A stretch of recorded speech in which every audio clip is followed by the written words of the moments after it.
Instagram, Spotify, পিন্টারেস্টের মতো website গুলো আসলে পাইথন দিয়ে কিন্তু বানানো।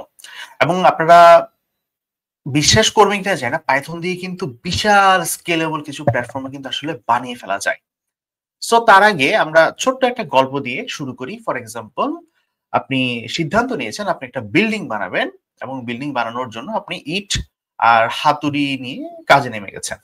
আপনি বিল্ডিং অনেক দিন বানানোর পরে যখন প্রায় শেষ করে ফেললেন, তখন আপনি বুঝলেন যে একটু সমস্যা হয়ে গেছে, যে এখানে বিদ্যুতের লাইন কিংবা গ্যাসের লাইন ঢোকানোর আসলে কোনো সিস্টেম রাখা হয় নাই।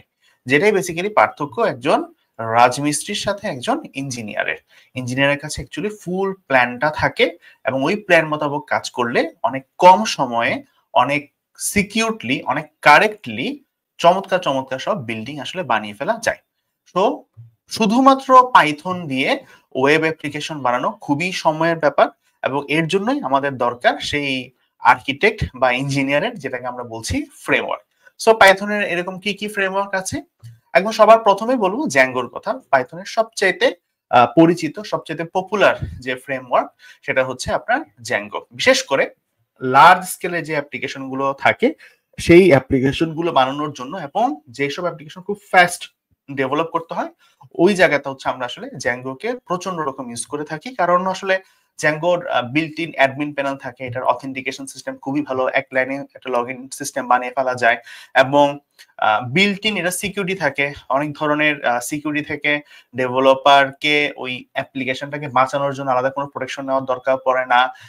এসকিউএল আলাদা করে ইন্টিগ্রেট করার দরকার পড়ে না, জ্যাঙ্গোর নিজস্ব অবজেক্ট রিলেশনাল ম্যাপার আছে বা ওআরএম আছে। সো এইসব কারণে আসলে জ্যাঙ্গো অনেক অনেক বেশি পপুলার। জ্যাঙ্গো ছাড়াও আছে হচ্ছে বেসিক্যালি ফ্লাস্ক।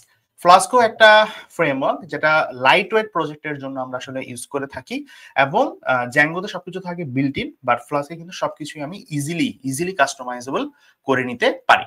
এটা ছাড়াও এপিআই ডেভেলপ করার জন্য রয়েছে ডিআরএফ বা জ্যাঙ্গো রেস্ট ফ্রেমওয়ার্ক এবং এটার অথেন্টিকেশন এবং পারমিশন সিস্টেমটা খুবই খুবই স্ট্রং এবং এটা ছাড়া হচ্ছে একটা ব্রাউজেবল এপিআই ইন্টারফেস আসলে তৈরি করে ফেলা যায় ওয়েব এপিআই তৈরি করার ক্ষেত্রে। এর চাইতেও ফাস্ট হচ্ছে basically fast API, super fast বলা যেতে পারে এবং আরো অন্যান্য অনেক সুবিধা থাকার কারণে বর্তমানে কিন্তু ফাস্ট এপিআই এর গ্রহণযোগ্যতা কিন্তু পুরো মার্কেটে বাড়ছে। জাস্ট বলে জন্য যে জ্যাঙ্গো ফ্রেমওয়ার্কটা আসলে হচ্ছে এমভিটি প্যাটার্নে বানানো, যেখানে তার যে টেমপ্লেটিং ইঞ্জিন এটা দিয়ে কিন্তু আসলে ফ্রন্ট এন্ডের কাজও করে ফেলা যায়। সো বুঝতেই পারছেন যে পাইথনের সাঙ্গপাঙ্গ অনেকগুলো ফ্রেমওয়ার্ক আছে এবং যেগুলো ব্যবহার করে খুব দ্রুত এবং স্কেলেবল হাই পারফরম্যান্ট ওয়েব অ্যাপ্লিকেশন আসলে তৈরি করে ফেলা যায়। সো